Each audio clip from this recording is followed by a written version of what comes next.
I want to thank you all for coming out tonight. I'm Sharon Pope with the Midtown Alliance of Neighbors. The Midtown Alliance is pleased to be offering a series of workshops over the next 5 Thursdays, which you all undoubtedly saw in your newsletters. I'd like to thank also the folks from the city who are here this evening, who have given so generously of their time and provided the information that I needed to share with you all tonight. Joel Scarborough, who's the Chief Building Inspector, is in the back, and Charles Doherty, who works in the Planning Department, organizing everything for the Fountain Avenue area, is also back there. So I'm really pleased to have them here this evening. Thank you all very much. We have several of our Midtown Alliance of Neighbors board members with us here tonight too. Our board is made up of 7 folks who live here in the neighborhood. I should say 5 folks who live here in the neighborhood, a pastor here in the neighborhood, and a banker here in the neighborhood. The pastor at Fountain Avenue United Methodist Church is Brother Gregory Waldrop, and he wanted me to send apologies that he couldn't be here this evening. He's at a conference down in Jackson, but he welcomes you all to Fountain Avenue and hopes to see you all again soon.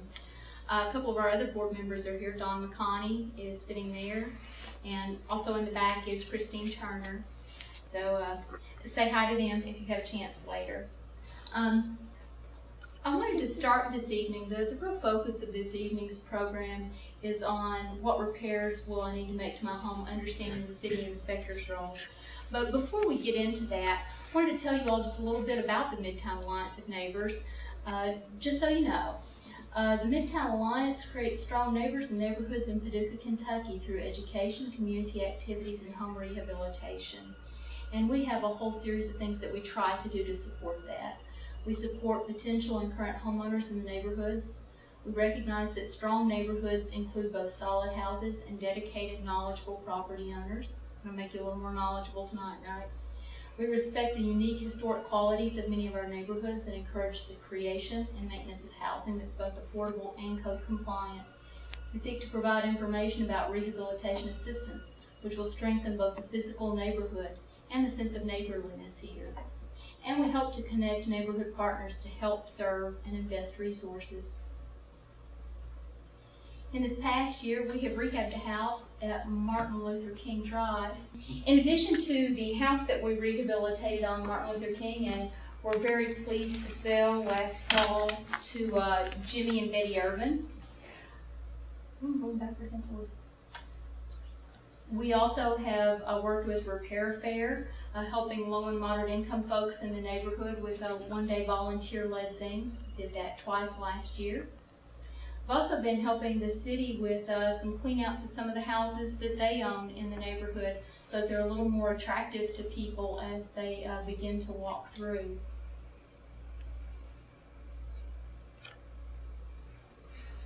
This upcoming year, we have a series of things we'd like to continue to do. We do have another $15,000 grant from the Kentucky Housing Corporation to continue working with Repair Fair. So if you know of any neighbors who would be income qualified and need a little bit of work on their house, we'd be glad to help them. We're also looking forward to becoming a participant in the Kentucky Housing Corporation's GAP pool. That's going to allow us to undertake more significant renovations of up to $40,000 for low-income homeowners in the Fountain Avenue area. And we're hoping to complete maybe up to 3 this year. We'll be assisting Fountain Avenue neighbors with developing rehabilitation plans for their homes, as you all need. We'll consult with the city and homeowners on the state historic rehabilitation tax credit. We'll continue to assist with cleanup and maintenance of urban renewal-owned properties as needed. We'll increase efforts to salvage materials from houses that have been slated for demolition with the goal of offering them for sale. We'll tackle another house rehabilitation in the neighborhood probably within the next 5 or 6 months. And we'll hope to help the newly formed Neighborhood Watch organization in any way they need. They're doing really good work here. When the organization formed 2 years ago, the Midtown Alliance of Neighbors, it formed really as the city was putting together its revitalization plan. And the formation grew out of a sense that Dr. David West, who was the pastor at Margaret Hank Cumberland Presbyterian Church, had, that great plan, doing great things for the neighborhood. But there were going to be some folks in the neighborhood who might need some help in various kinds of ways. When he left town, he asked me to take over, and with our dedicated board, we've done things that we've outlined here. We're really excited to be putting together this workshop series. Before I move on, I'd like to say that we're here tonight not just because Midtown Alliance of Neighbors thought it was a good idea, but because when we took this idea to the City of Paducah and the Planning Department, Steve Irvin, who is the head of the Planning Department, and Charlie Doherty, who's sitting back there, thought that it was a good idea and were very supportive of it and provided the funding that we needed in order to put this program together for you all. So they deserve some thanks. It's also thanks to their good thinking that we have somebody videotaping here tonight so that these will be available for folks who couldn't make it. And I talked to a woman who's disabled just last night and she's looking forward to getting hers. So I'd like to thank Alex for being here tonight and videotaping. Before we get on with actually talking about the inspector's role, I wanted to go back and do about a 10-minute history lesson on the development of the revitalization plan. It's not very old history, and most of you are here for its making, but it's worth it to hit the highlights of just how we got to this point. I got the information that I'm about to share from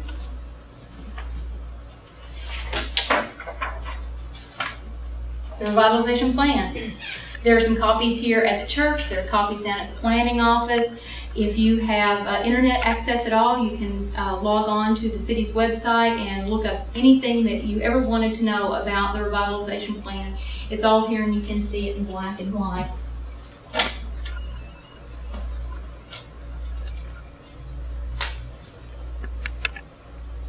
In 2005, with the Lower Town neighborhood revitalization coming to a close, the City of Paducah was looking at the next neighborhood that it wanted to focus on for revitalization.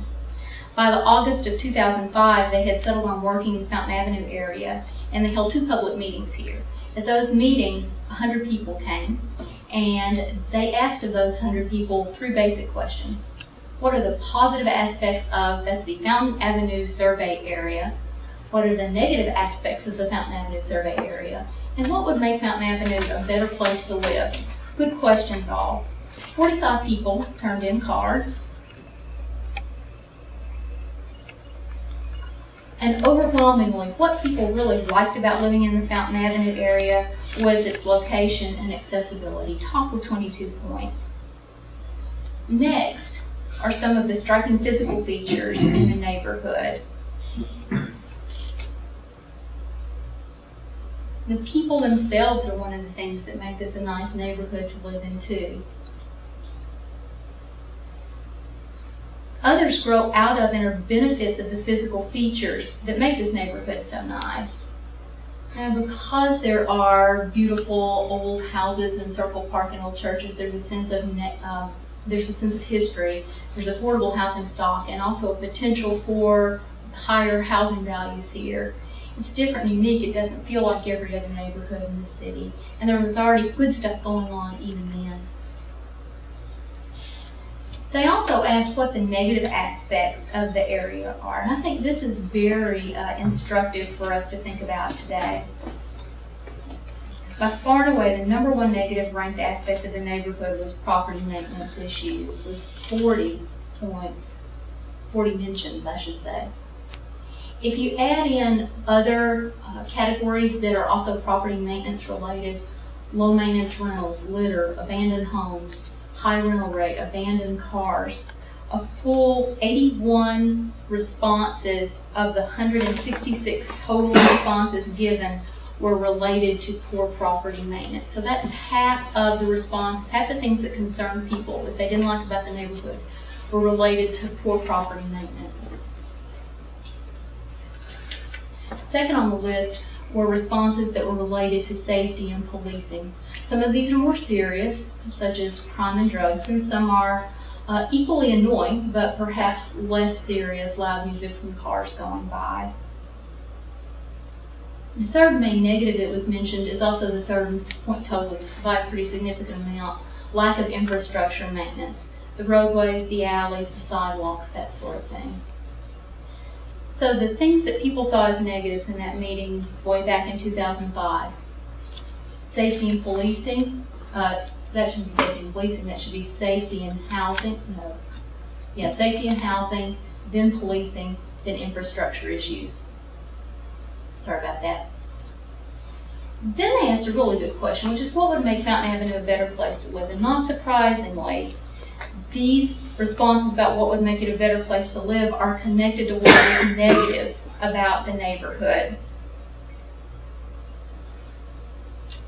27 of 76 points were related to housing and ways that you could help with housing. Some of them are things that we ourselves can do, and some of them are things that the city could do. And there's kind of a mixed bag in terms of responsibility in improving the housing stock here. Well, there's some things that could be done to reduce crime. 34 of 76 comments were about reducing crime. And at a pretty distant third were some infrastructure kinds of comments. Now, I was also really very interested in how many of the comments were about creating a sense of community. Neighborhood watch, citizen involvement, having grocery stores and businesses where people could gather here, creating community identity, getting together, improving the park so we have some public places together, creating neighborhood gardens, and just improving a general community perception of the neighborhood and attitude towards the neighborhood.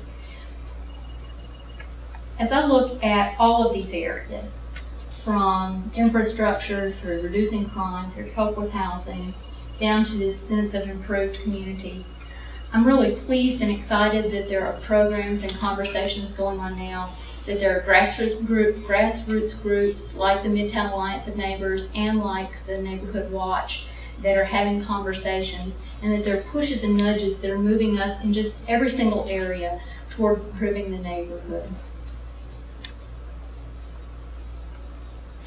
Now, the responses that those 45 neighbors gave to the questions that the city representatives asked back in 2005 shaped the plan that the city then developed. This table of content kind of gives us a sense of the relationship between those things. We'll see that about 5 different major departments in the city come together in a real comprehensive approach to help address the things here. Chapters, one's a summary, chapter 2, which is history, 3, which is land use and zoning, 4, which describes the character of the neighborhood, are all things that the planning department looks at. What's this neighborhood like? What makes it a good neighborhood? Kind of describing the background. Then the police department comes in chapter 5. The engineering and public works department comes in chapter 6, looking at those kinds of issues. In chapter 7, code enforcement and property maintenance comes in as part of improving the neighborhood. And the parks department comes in as part of improving the neighborhood aesthetically. So everybody has to come together on the city side in order to make the neighborhood revitalization work.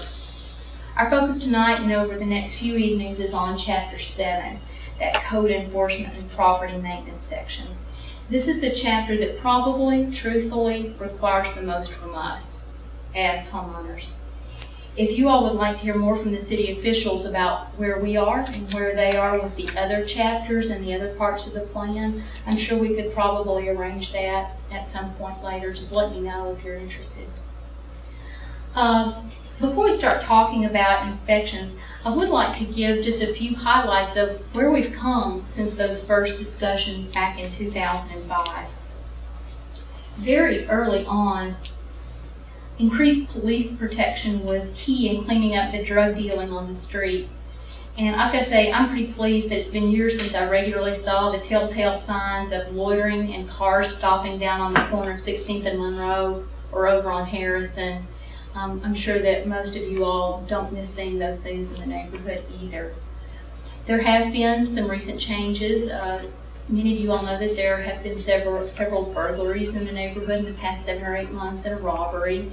And that's part of what inspired the Neighborhood Watch organization to get up and going again. And it's nice when negative things can bring about positive changes. Another very early effort was the inspection of vacant and rental houses. Do you all remember that top complaint, that top negative, all of the poorly kept houses here? Very early on, the city targeted those vacant and rental homes. And after the inspections, the landlords and owners decided either to fix their properties up, and some did, or they decided to sell those. The city bought for the appraised value several lots and houses in the Fountain Avenue area. At one point, they had more than 88 pieces of property, lots and houses. 24 of those, and this is very nice news, some lots and some houses have already been transferred for rehab. Some of those, like this one, have been sold to developers who have already rehabbed them. There's another one that's been rehabbed, another one that's undergoing the process right now. Some have been built new on vacant lots.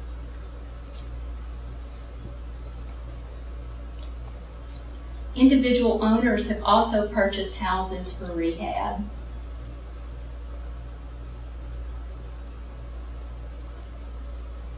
And individual owners have also built some from the ground up.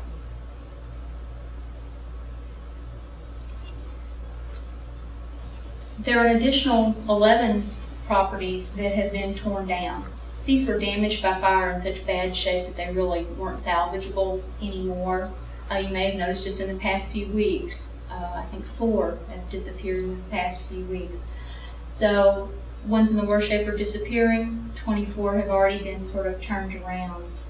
The planning department has also been busy over the past couple of years building and rehabbing houses in the neighborhood in order to attract new homeowners to high quality housing.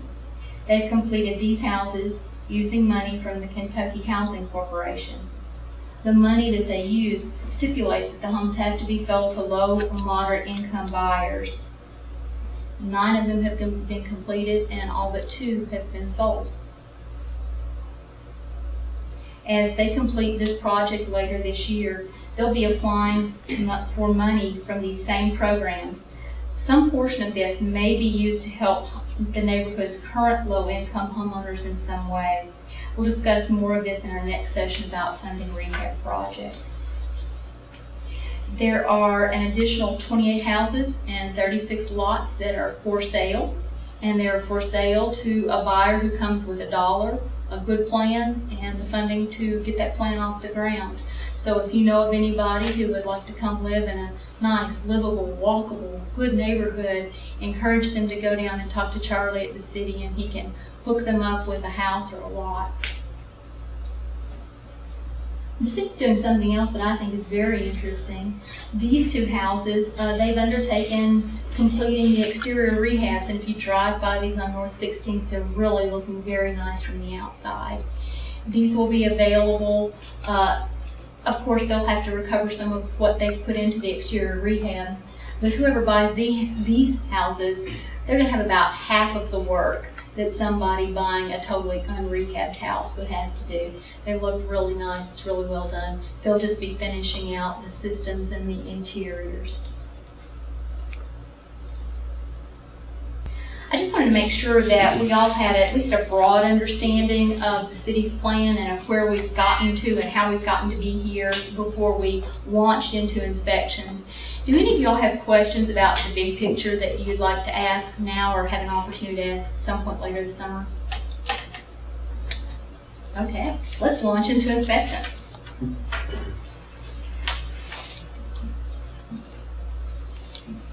I have a question. Yeah. Is this the official start of when the city is going to start doing owner occupied? Because the last meeting they said they would let us know before it started. So is this an official here we go, or? This is not quite yet an official here we go. A little bit later on in the presentation I'll talk to you about when it's assumed that it'll be beginning. We're much closer than we were, but we aren't at the official go time yet. Okay.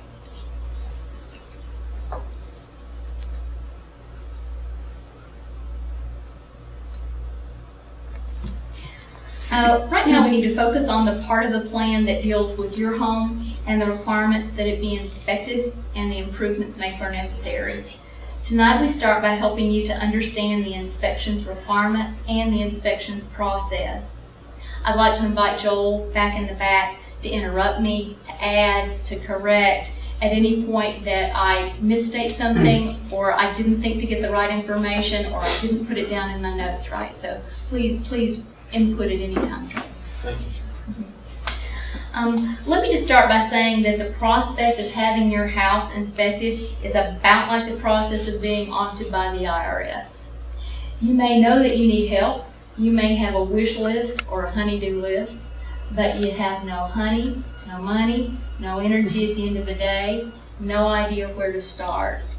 If an IRS auditor comes into your house, you're wondering, oh no, I think I've done the best I can, but what if I missed something? What if I made a mistake? How much is this going to wind up costing me?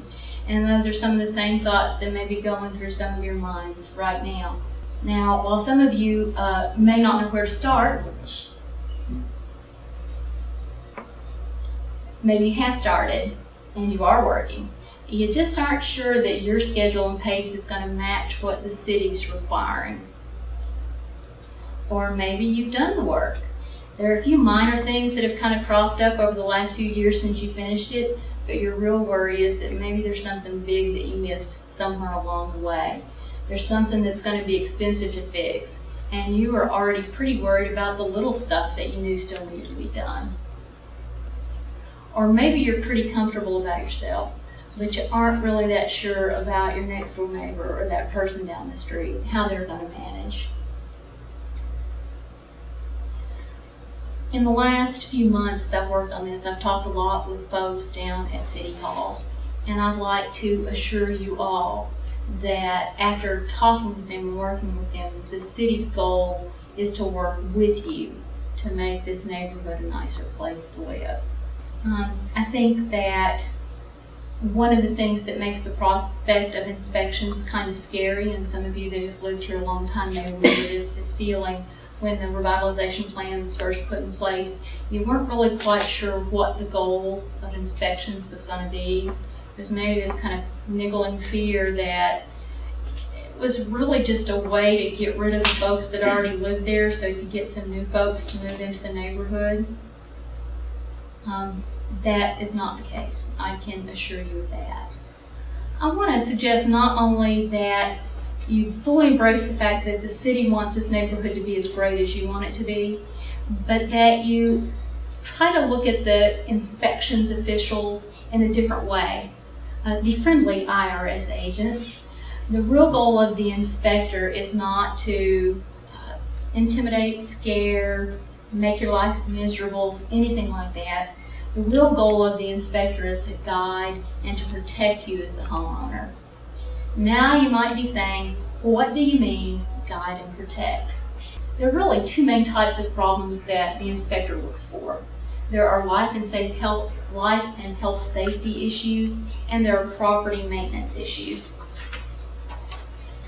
Now, so far as protecting goes, let's say that your furnace is faulty and that you're getting some carbon monoxide leaking into your house, or that 50-year-old electrical system in your house is just about at the end of what it can tolerate, and this heat is cooking the very final covering on the wires that are in your attic.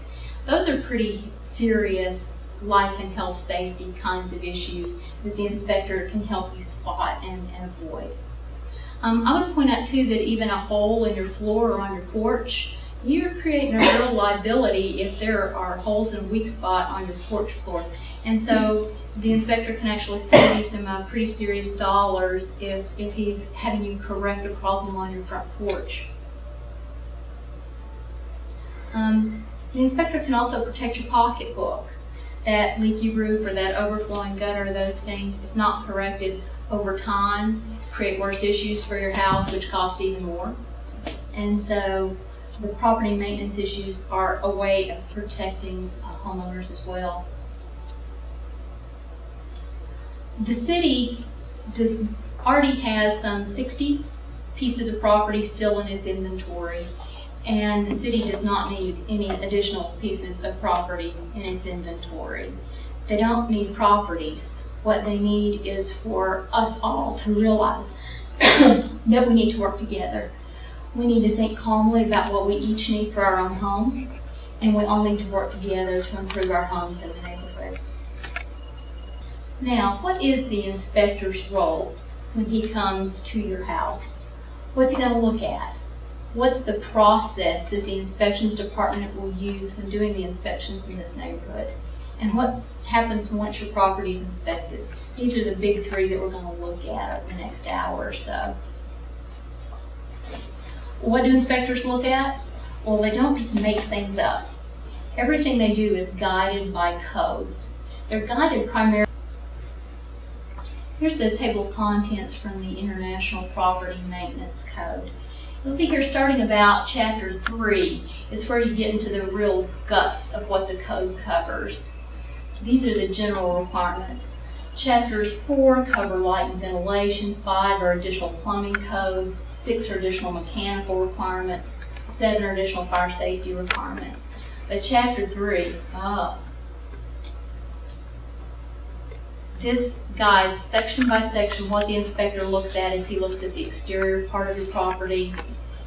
If you have a pool or tub or hot tub or spa, it's going to have certain things he's going to look for. The exterior structure, the interior structure, rubbish and garbage that you might have laying around, pest problems. These are all of the kinds of things the inspector's going to look for. And here's what a page in Chapter 3 looks like. Now this is a lot of, this by the way is what the International Property Maintenance Code looks like. They have a copy at the library. I'm pretty sure you can find a copy online. So if you want to actually see it page for page, you can do so.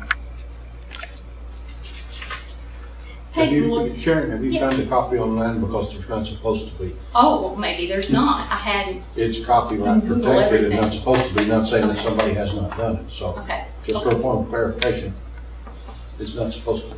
Okay. Don't look there. It's not supposed to be there. But they do have it at the library. I know that. And we have them in the office. If someone wants to come down and take a look at ours, they're certainly welcome to do so as well. Okay. Very good. The page that we have here just kind of gives you a sense of the kinds of things they look at when they look at the exterior of a structure. They're going to look at the protective treatments on it. They're going to look at premises identification. Some of them are things that you would expect, like 304.4, the structural members. All structural members shall be maintained free from deterioration and shall be capable of safely supporting the imposed dead and live loads. Roofs and drainage, a little further down. The roof and flashing shall be sound, tight, and not have defects that admit rain. Roof drainage shall be adequate to prevent dampness or deterioration in the walls or open portions of the structure. Roof drains, gutters, and downspouts shall be maintained in good repair and free from obstructions. Roof water shall not be discharged in a manner that creates a public nuisance. So you can see how it takes each area of the house and makes a statement about how it should be properly maintained. There are two on this page that I think are worth mentioning. The first is there in the left-hand column, right in the middle. Premises identification. I have to tell you, this is something I didn't know. This is actually a very important feature because it is a fire safety issue. Buildings shall have approved address numbers placed in a position to be plainly legible and visible from the street or road fronting the property. These numbers shall contrast with their background. Address numbers shall be Arabic numerals or alphabet letters. Numbers shall be a minimum of 4 inches high with a minimum stroke width of 1/2 inch. So we want nice, high, wide letters that are going to contrast sharply with the background. So if your house is on fire at 2 a.m., the firefighters, and it's not roaring out the roof, but it's in the back and hard to spot, they can get there. Or if somebody's fallen, they can get there easily. Had no idea that that was a part of code. Should have premises identification. The other one is over on the other side. 304.13.2, openable windows. Every window, other than a fixed window, shall be easily openable and capable of being held in position by window hardware. Now, I think from talking to Joel that there might be a little bit of flexibility with that, but at least one window in every room, particularly a bedroom, should be openable. I don't know if any of you all live in or know of anybody who lives in a house where the windows have been painted shut for probably the last 25 years. But if the windows have been painted shut for the last 25 years, you're not coming through it very easily if there's a fire. So there should be at least one window that can be opened and stay up of its own accord. You know, the stick in there doesn't really count. Stay up of its own accord. In addition to the International Property Maintenance Code, which is the primary code that inspectors follow, there were a set of enhanced property maintenance standards passed whenever the city's revitalization plan for the neighborhood was passed. I'm going to show it to you. There it is, 3 pages. Ta-da! A great deal of what's in here really just takes the information from the International Property Maintenance Code and spells out a little more clearly how things have to be fixed. For example, under painting, I think that's number R down there. All exterior surfaces requiring paint as a protective coating shall be painted, and any previously painted surfaces must be maintained in an aesthetically pleasing manner. Previously painted surface shall be cleaned, scraped, primed, and caulked prior to painting of any kind. Unpainted surfaces shall be primed and caulked prior to the occurrence of any painting on any said surface. Exterior painted surfaces shall have a minimum of 2 coats of exterior grade finish paint. All that does is lay out a little more clearly what the International Property Maintenance Code already says. Just want it to look extra nice.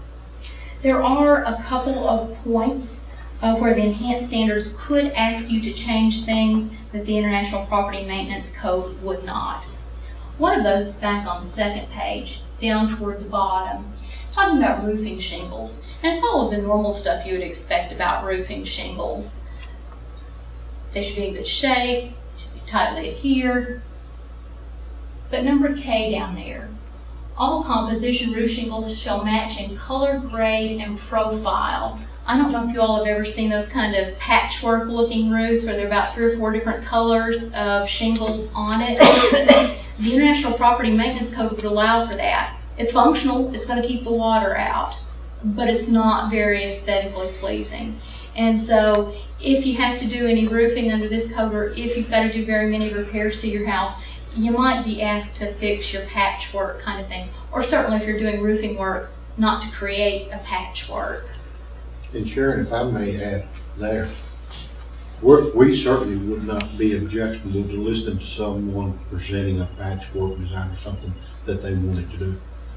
The intent of that particular section came from a particular issue at 524 North 8th Street in Lower Town, where the gentleman that owned the property was buying leftover bundles of shingles off the jobs, and he shingled his house with a numerous color of shingles with no pattern to it. Okay? And so that's where that requirement came from.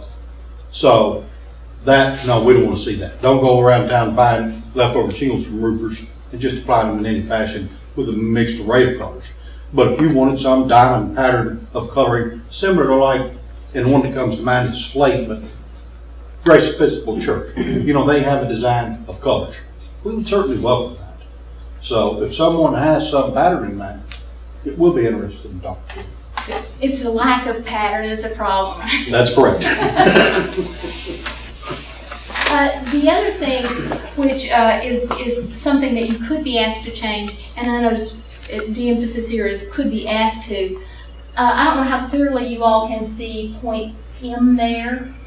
Rehabilitation projects where the expected total rehabilitation cost is anticipated to exceed $20,000 shall require the replacement of mechanical systems, including HVAC, electrical, and plumbing, unless it can be shown that such systems have been replaced in their entirety within the previous 5 years from the date of permit application, or other satisfactory proof can be made that such mechanical systems are functioning efficiently and safely. So if your house was rewired with grounded 3-wire wiring 12 years ago, but there's enough work to do in your house that the overall project exceeds $20,000, it could be asked to update the wiring. But you see that last line there, right? It can be shown that such systems have been,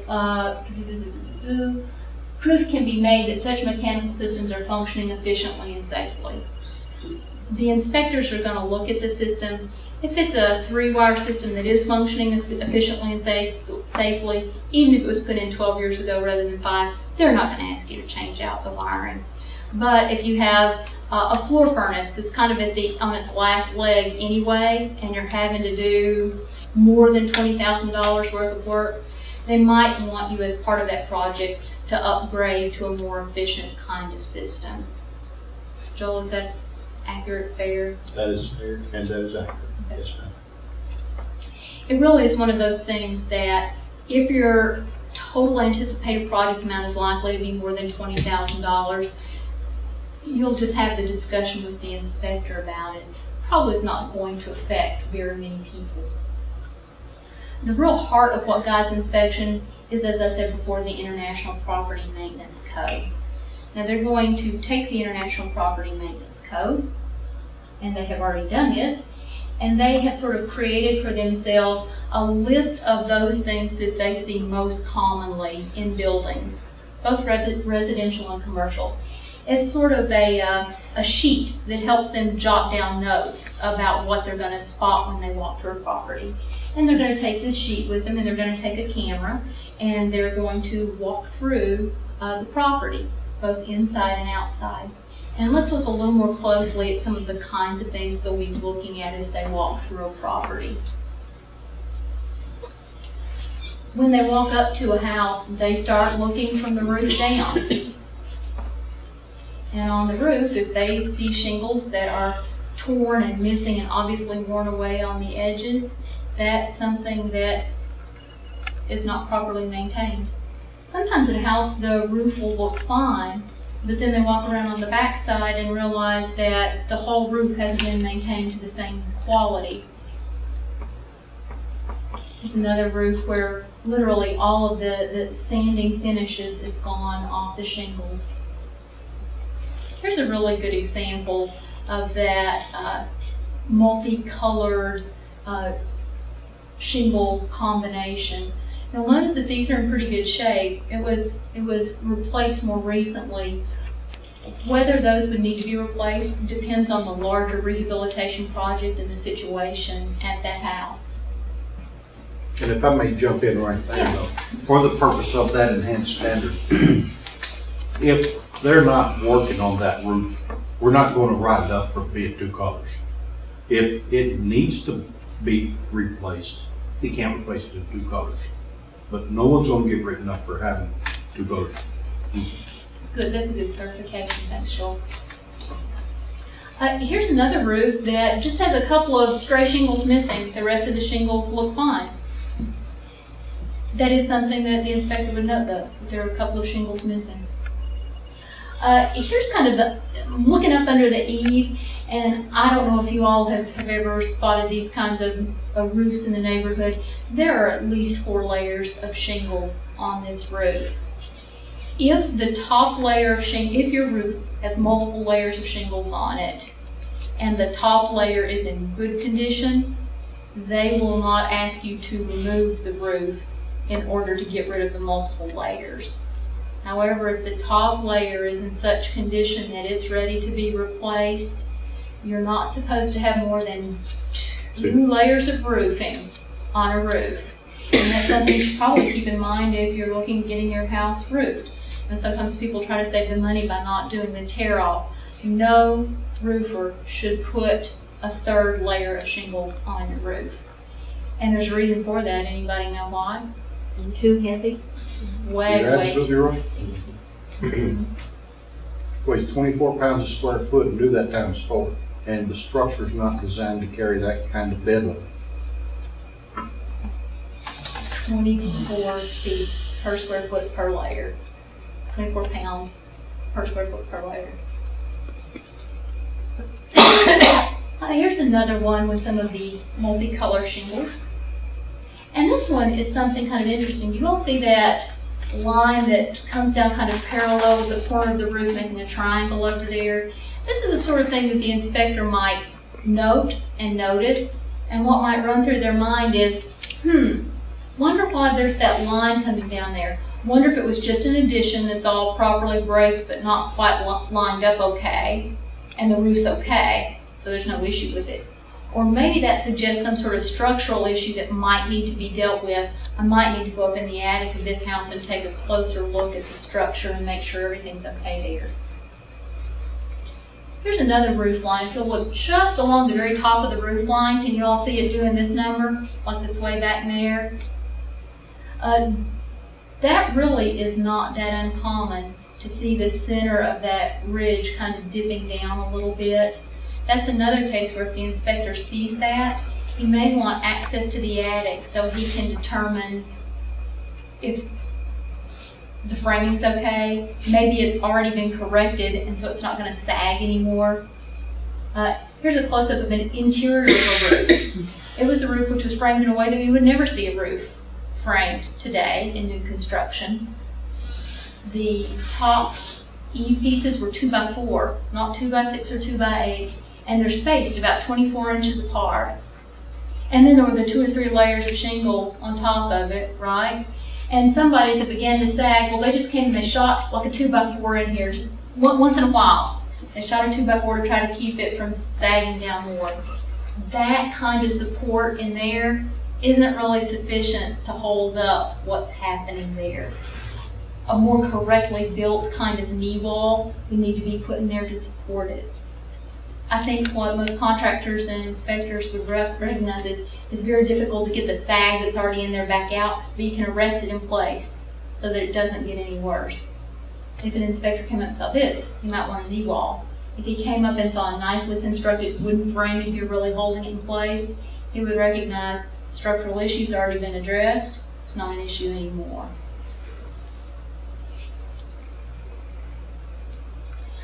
This roof shows us a couple of things. There aren't a lot of metal roofs in the Fountain Avenue area, but there are a few. And you see the rust on this one? Guess what? Not supposed to be rusty. So the metal roof here has some issues. And probably if someone who really knew roof construction were looking at it closely, there's some flashing issues and some caulking issues and a whole variety of things that make this not a very good installation of a metal roof. Also, you'll notice the lovely stacked effect of the chimney. That's certainly something that the building inspector would notice. And that's right on the verge of being a life and health safety issue because there's no telling when that brick's going to come tumbling down. Here's another chimney. It's more common than you all may know for chimneys for the mortar. The mortar is the part that's in between the bricks that kind of holds the bricks and keeps them in place. For the mortar just kind of to be eaten away. One of the major culprits of that is gas stoves and gas furnaces. A lot of the chimneys were originally built for coal, and then gas furnaces were piped into them so that they could be vented through that. But gas deteriorates mortar, and so literally the mortar is eaten out and turns into sand from the inside out, and all of a sudden you just have a pile of bricks standing there. It's not the bricks of this chimney that are so interesting, but check out the flashing job, how the bricks, how the roofing kind of ties into the chimney there. This is not something that a building inspector would ask you to correct if this were on your roof and your roof wasn't leaking. But this would certainly give them pause because all of that black tar is more likely to separate and heat and cool and freeze and thaw and create a leak problem. So if you don't have one now, you may well have one pretty soon. Here are some chimneys that look nice and straight and tall, except you can see the dark spots where maybe there needs to be a little tuck pointing done. That's where you come in and actually put mortar back in between the bricks so that it's more solid and strong. And here are a couple of other chimneys that look fine. Chimneys don't have to be capped, but they can be. as you come down off of the roof, here's a gutter. Here's a gutter with no downspout. When gutters don't have downspouts, they throw water against the house. Now, it needs to be said that a house doesn't have to have guttering. If you do not have gutters on your house, an inspector may well not require you to have gutters on your house. But if you have gutters, they have to be properly installed. This is just going to funnel all the water right down the side of your house. And here, this is a really nice example. There it is running right down the downspout, but is there anything to take it away from the house at the bottom? No, you can see where the water hitting there on the ground has just sort of beaten away the parging off of the brick on the foundation. And here, if you look right at the top, do you see the gutter up there at the top? There's no downspout, is there? Oh yes, there is. See the downspout going down into this lovely thing that's going to actually carry it way far away from the house. You'll see it going in the terracotta pipe down there. You know what's missing? Connections. Yeah, the connection, the elbow. So you got this whole lovely system there, and it's not functioning at all for want of an elbow. Oops. And this is another one. What do you see special about this gutter? It's weedy. Oh, it's weedy. It's a weedy gutter. It's the Hanging Gardens of Babylon. If your gutters are growing plants, they are not funneling water like they should. For some of us in this room, gutter clearing doesn't seem like a real big deal. You know, we climb up once or twice a year, we get out the ladder, we do it. Or we call our son to come do it, or our neighbor who's a good friend. And we just get that little bit of stuff that's in the bottom out so it doesn't ever get to the point where it can grow weeds. But there are older folks in the neighborhood, disabled folks, even younger folks who have situations, and getting up on the ladder to get the stuff out of the gutters isn't so easy. So it's important to find a handyman. In my idealistic kind of world, I'd really like to create a list of volunteer folks that we could call on, say, hey, I've got somebody who needs their gutters cleaned out, and for somebody it would be a really easy job to go over and do that. So if any of you all would like to be sort of part of the volunteer pool, I would love that. And Sharon, you know, you might wonder, why do we care if there's a weed growing in your gutter? Don't really care if there's a weed growing there. But typically when those gutters don't operate or function properly, they don't flow properly, that means they're overflowing. And they're causing premature deterioration of the rafter tails and the fascia boards and things like that. So the weeds in your gutters are costing you money, is what it really boils down to.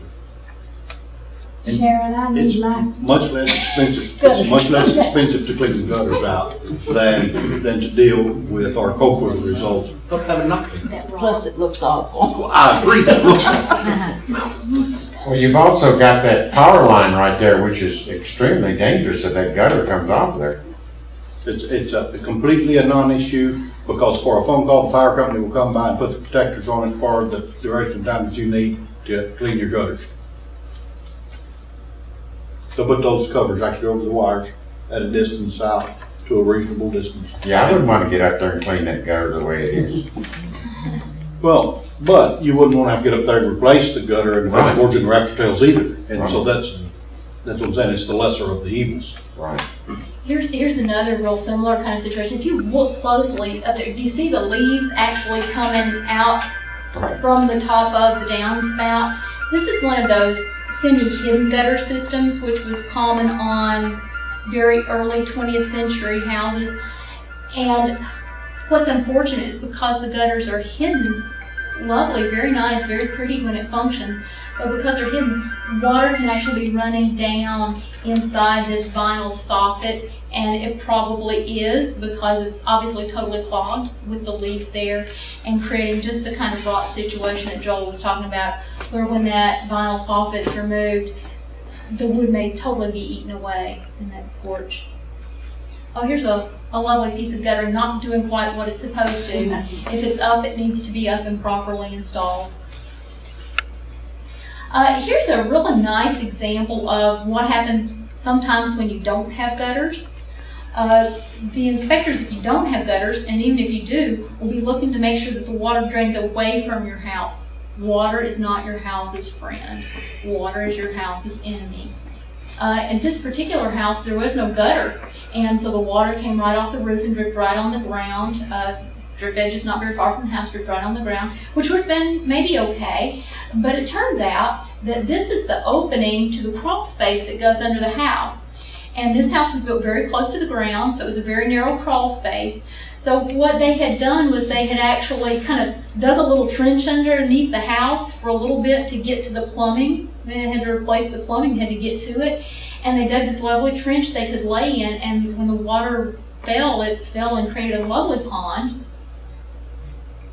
There it is underneath the house. That's up, the dirt's up on this side and the foundation's on this side, and there's the pond and the whole trench. Fortunately, it looks like mold hasn't begun to grow on there yet, but not a good condition for the house at all. This is an example of a house that has no gutters. It is a Craftsman kind of 1920s, 1930s bungalow style with the eaves that are open. That means you can see those rafters as they come down off the roof, and where the roof extends beyond the plane of the house, it's open. You can actually see each one of those. Pretty common style for houses built during that time period. It's also common in this neighborhood to see enclosed rafters, which is what you see here. You don't see the tails coming down. There's a board that's up there that's hiding it. Either one of those is acceptable, but they both have to be maintained properly. Here's one that has some rot issues and some paint issues. Another one with some rot issues. And here's one because people a lot of times have a tendency to think that vinyl siding solves all problems. Here's a really nice example of how vinyl siding sometimes has its own problems. The soffit in this house that's enclosing the eave is falling down. Can you all see it up there at the top? Very narrow, but it's falling down. And another one here, where it's not functioning quite the way it should. It doesn't matter what the material is. If your eaves are enclosed, the soffit material should be tightly adhered and no rot. Here's a nice example of an open eave house. And you can tell that somebody had done some work on this not too long ago in the past. Does anybody see any problems with the eaves on this house?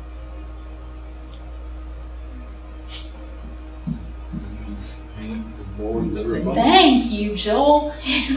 The paint, can you all see, I mean, they put up this brand new lovely wood. Apparently they put a roof on and you can see the drip edge. And you see coming up over here, see the wood? And you can see here too, it's not painted like the rest of it. How long do you think that wood's gonna last if it's not painted and it's right at the edge of the roof where all the water comes off? Not gonna last very long at all. So, if you have open eaves, any exterior location like that, that has to be properly painted. And paint on the outside of a wooden house is not just an aesthetic thing. You can pick a color that's pretty that you like, but it's really protecting the wood that's underneath so that your house continues to stand. There's some more open eaves. Oh, and look, this really isn't very uncommon either. There are the rafter tails sticking out, they're open, but there's rot at the top, and they've been damaged. What's really going to concern the inspector is making sure that there's some kind of leak that led to that rot. Let's make sure that we don't have any more leaks. We don't have a continuing problem there. If there are no leaks, if it's not a current problem, there may be several different ways that the inspector would let you deal with that rot there. Anything from epoxies to patching in.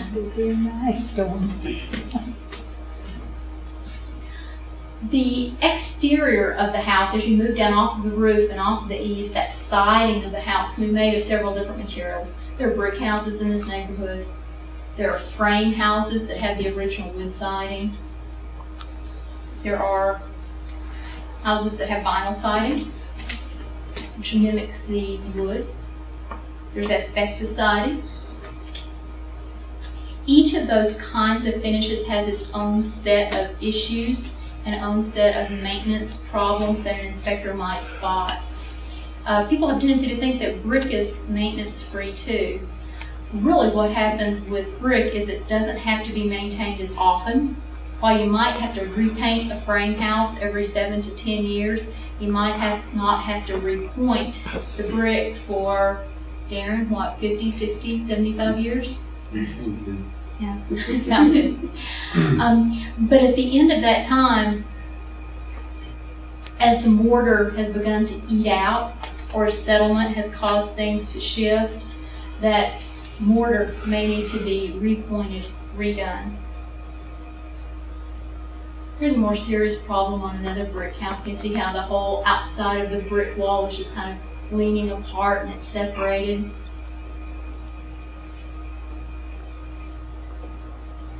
Of course, the classic problem with a frame house, need for paint.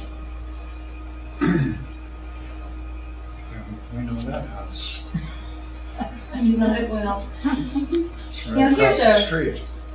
Here's a really nice example. This is taken on a front porch, and this is the bottom of the door and the bottom piece of framing where the porch comes in. You can almost see the water soaking up into the wood, can't you? Vinyl siding too is not absolutely maintenance free. Can you see how that piece midway back has sort of come loose? If they don't get it re-zipped back into place the next windstorm, you may well rip off that piece and the piece above it, and they may have a much more serious problem.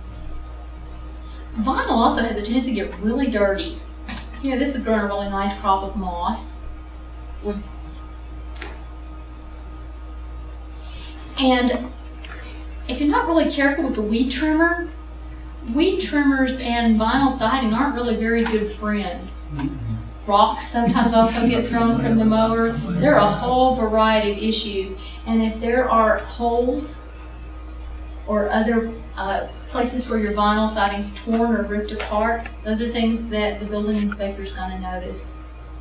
Here's asbestos siding. If any of you all have lived in a house with asbestos siding, you know that especially those bottom edges of the bottom shingles really take it rough and sometimes get broken, which reveals the stuff that's underneath that wasn't really made to be exposed to the elements, and so it too is a structural issue and not just a little bit ugly. Masonite siding, anybody know masonite siding? It can look really nice, but if the water gets to it, which it has here, it just bubbles and crumbles apart.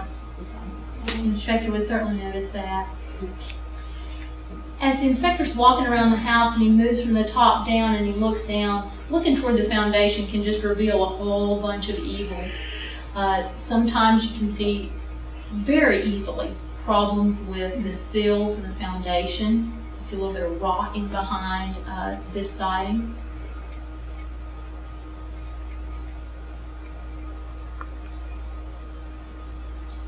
On this one, I don't know if you can see it very well with the distortion like this, but this bottom piece here does this number. Its siding doesn't solve it, it's sitting like this. And the same thing happens on this one. The bottom piece, right where this sill plate would be underneath the siding, is sitting like this. That's not normal for siding. And so that's one of those things that the inspector might want to take a closer look at. Gosh, is that buckled like that because there's some issue with the sill underneath? And they might want to take a closer look. There's all kinds of problems with foundations. The water just beats up and beats up and beats up on them and wears away the mortar. Although I don't think there really ever was mortar in this corner here. Here's one where the mortar's worn away so badly the bricks themselves are falling apart. And here's a nice example where the bricks are still in very good shape, but you can see that mortar literally just turning into sand and crumbling out from between the bricks. Sometimes the bricks themselves are gone. You should not have big open gaps in your foundation. Lets in rodents, lets in all kinds of problems. The inspector will notice it. This is actually a pretty decent example. The bricks have been worked on a little bit. The tuck pointing job might be a little bit sloppy. You can kind of see the mortar is out on the face of the brick, but certainly the bricks aren't going to slide apart and fall apart. It is okay to have a variety of foundation finishes. This is a pretty common construction in the early 20th century to have. The house was built on brick piers, and then at some point later on they came back in and they didn't want that opening under the whole house, and they put concrete blocks in between. This is acceptable, right, Joel? As long as it's straight, level, plumb, And if it's existing, and existing. obviously, there's those enhanced standards that were required to be of like kind of material. So if you're underpinning in between brick piers, now you're gonna have to do it with brick. But nobody's gonna be made to replace those blocks.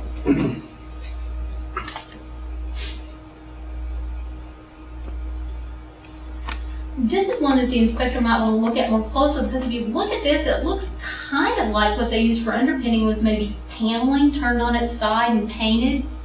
And you can kind of see up here, looks like it might be kind of rotting away there.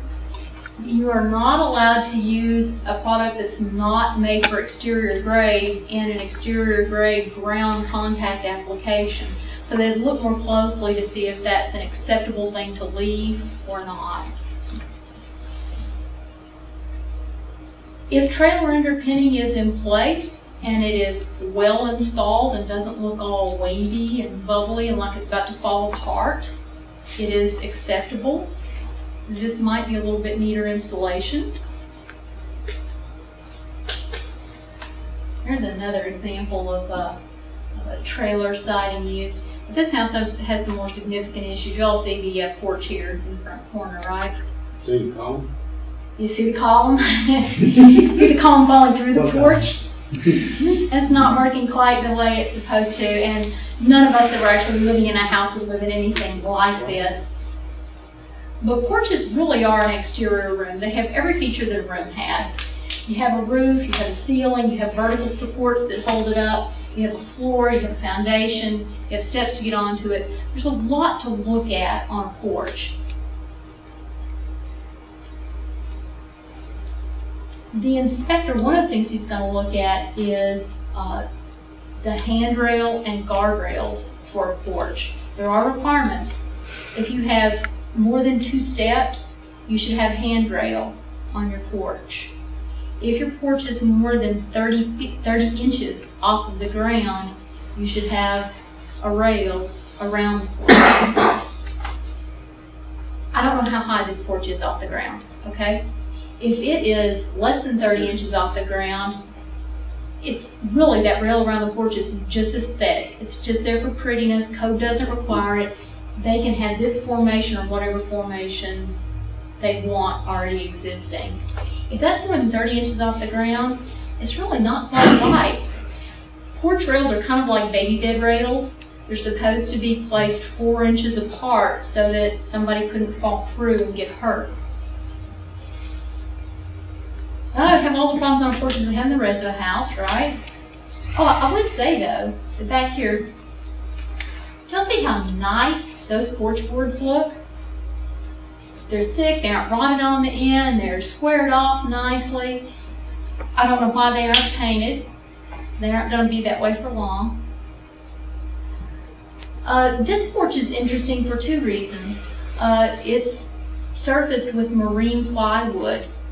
If you have a marine plywood porch, front or back porch, and it's in good shape, you can leave it. If it's not in good shape, if it is rotting on the edge and has issues, the inspectors may talk to you about the issues, but it's the folks over in planning, and we'll talk more about this in the 3rd session, who have the design, exterior design guidelines in place. And I'm guessing that marine grade plywood is probably not an appropriate decking surface for a porch if you're going to redo one. The other thing that I thought was really interesting Sharon, about this. may I add Yeah, something? go ahead. And I do the same thing, but we keep talking about painting. Obviously, in a porch or a deck situation though, The actual rule is protective treatment. So if you've used that pressure treated lumber that you already bought and was already treated, obviously you don't have to paint it. So, and I'm talking about from a building code standpoint, not from an architectural standpoint. So if those joists stand or that plywood, for example, is treated or has a protective treatment, that from a building code standpoint, it's going to be acceptable. If not, then one's going to have to be applied to it. One other thing that Joel told me when I was showing him this slide, and I did not know this, you can tell that there's nothing enclosing this porch, right? There's no lattice work, there's nothing enclosing it. Porches do not have to be enclosed in between the piers. They can be open in between the piers. The real problem here is that there's all manners of junk thrown up under the porch. So that's really not acceptable. You don't have an open porch, it should be nice, neat, and clean. Here's pretty much the classic porch rot. Not acceptable and the kind of thing that would really worry an inspector and could well send somebody through the boards. Here's a replacement of a wooden porch. Probably not done in the best way possible with the beadboard that doesn't match and all of them being cut along the same joint line. And something that they would have to talk about with the inspector. Hey, I put in a nice picture. Nice solid concrete porch, level, flat, straight, no cracks, as contrasted to even concrete porches have issues. Here it's actually crumbling away and the rebar is kind of showing through. Trip, safety hazard, needs to be patched in some way. Concrete steps often fail too. These are all kinds of things that the building inspector would notice. Wooden steps, which look like they're sagging and mispainted. There's a nice solid stoop. May well be beautiful the way it is. One thing you'd have to look for, if it's more than 30 inches high, it's missing a handrail. It's missing a guardrail around it. That's got, rise on that last step, is that? Well, that's what I say, the uniformity on those risers is undesirable. Yeah. Oh, good. Thank you for pointing that out. It's a trip. You all see it? Trip hazard, yep. There's no uniformity at all. No, I don't. No, that's what I'm saying, we got 4 different risers and 4 different dimensions. I noticed that. Here's set of steps, has a rail going up. Maybe not anything that a building inspector would notice at all, but from my personal experience, I see moss on there. Y'all know what's going to happen to that moss when it rains, right? Mm-hmm. Slick, slick, slick. And here's one that makes me want to point out something. Now, obviously, that porch is more than 30 inches when you look at those blocks being 8 inches apiece. However, the guardrail won't meet current day scope, but it's going to grandfather. That guardrail is going to have to be maintained in its current configuration. The same thing's going to be true. If you've got a porch that's over 30 inches and it doesn't have a guardrail, you don't necessarily have to put one on there. If you're building one that's 30 inches, you got to put it on there. You got some 4-inch opening requirements and things like that. So one of the worst things in the world that can happen is for you to believe you got to do the same thing your neighbor had to do because it may not be true. Because of the situation that the neighbor's in. But maybe it's a new house next door. And we've actually seen folks go out and spend some money and do some things because their friend or their neighbor did and they believe they were going to have to and they wouldn't. So you can if you want to. If your porch is less than 30 inches and you want a guardrail because you want a deck room, you can have it. But in this case, that guardrail and that configuration, we would allow. Yeah, and I love that point about grandfathering. If it already exists, it's a different ballpark than if you're doing something. You know, you got to maintain it. So, for example, if one of those members is deteriorated to the point that we believe that it's not structurally safe anymore, you replace it, but you just replace it with what's there.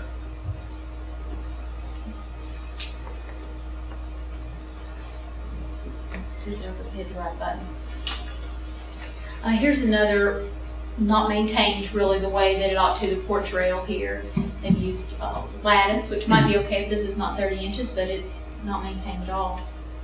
This was really interesting because the upright here on the corner, you all can see it kicking out. It's not level, it's not straight, it's not doing what it needs to do. This actually is getting to the point that it might be a structural issue and probably is something that the building inspector would want to see corrected in some way. The homeowner should be talking with the building inspector about the best way to address this problem.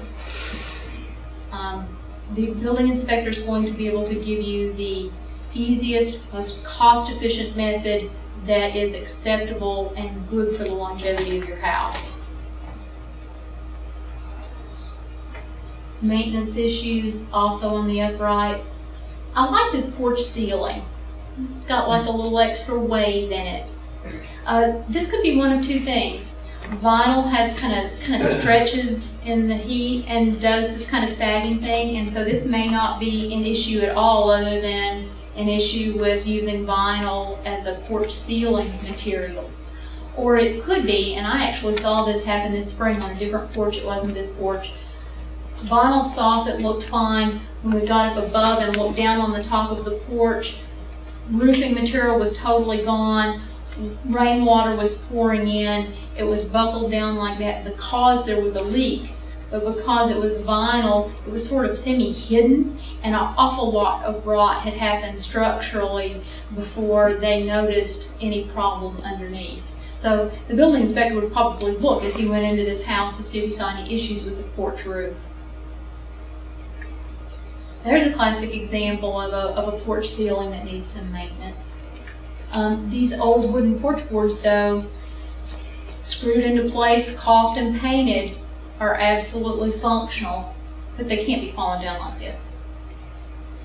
I had put this window in here because this is a really nice picture of an original wooden window that is well maintained. It has a storm window on the outside, and the panes of glass, everything is well painted. I don't see any chips, flakes. There are no broken panes of glass. And at the point where the glass meets the wood trim, those separators, they're called muntins, everything looks really good. Now I'm going to show you a contrast. You ready? Oh, there's broken glass. Not good. Obviously, if your window's like this, you wouldn't be living with it. But even cracks, wide cracks that stretch across the glass, can compromise heat and air, and the building inspector would probably want to see those replaced. Here's the contrast. Need some serious paint. You know what? What's surprising is you can't tell until you really get next to this window and really start to work with it. Is it just the paint that's in terrible shape, or is it the wood itself that's in terrible shape? And so that's got to be a judgment call. Sometimes the paint can be terrible, but the wooden windows themselves are really still functional, and if you're a do-it-yourselfer, you might be able to repair cheaper than you could install new.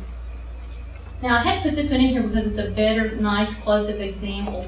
You'll see the wood and you see the glass, and see like that little triangular piece? That's called glazing. Do y'all see the one I'm talking about? There's even a piece of it down here on top of the air conditioner, right where it had fallen out, where it used to be up here. Glazing is very important because it actually serves as the seal between the glass and the wood and makes the window weather tight. If the glazing's falling out of your windows, it's got to be replaced.